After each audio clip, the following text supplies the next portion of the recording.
In this video, we talk about what goes into skincare products, as well as how to minimize the damage to your skin and how to best choose a skincare product that is best for you. The market in beauty products have grown significantly in the last 25 years, but in the last 10 years, there's been an increasing interest in the ingredients contained within the lotions, the creams, the potions we apply so liberally to our skin, the largest organ of our human body.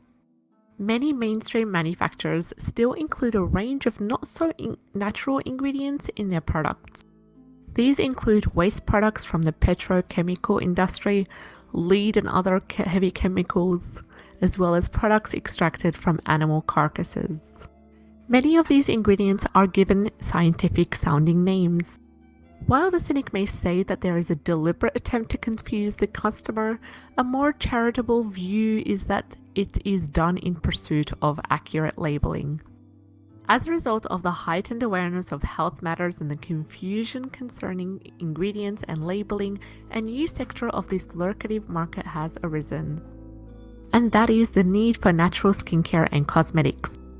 But the question here is, just how natural is natural? Many consumers require natural ingredients, but they're not prepared to accept the necessary compromise in product performance.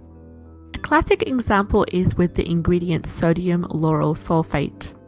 This is a synthetic detergent derived from coconut oil, and it appears in a wide range of shampoos, bath products, toothpaste, and liquid soaps.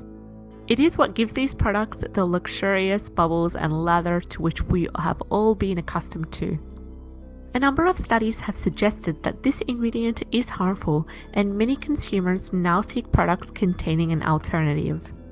Manufacturers then developed sodium lauryl sulfate, which is considered less irritating than sodium lauryl sulfate.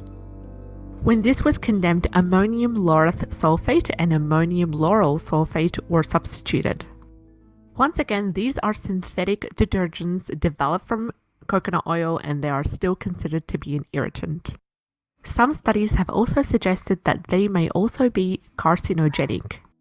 Unless consumers have a knowledge of biochemistry, it is almost impossible to identify which ingredients are natural and which ones are not. The SLS saga is just one example of this confusion. It is ironic that a number of natural manufacturers aggressively promote their products by denigrating the products of competing companies, despite the fact that the ingredients they contain are essentially the same. Consumers need to make themselves aware of the real meanings behind the mysterious names on their cosmetic bottles and jars, and start to educate themselves about the various aliases that are likely to encounter. Depending on the reasons for wanting to purchase natural products, some ingredients may be more acceptable than others. Take lanolin, for example. Lanolin is extracted from the fleece of sheep. It has been shown to contain a large number of chemicals used to kill parasites that may live in the sheep. Many eczema sufferers find that treatment with lanolin-based products, despite the chemicals, help to reduce symptoms. The benefits of lanolin treatment outweigh the disadvantage of potential contaminants.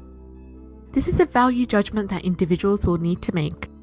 Of course, one of the best ways to ensure that your products are natural is to make them yourself.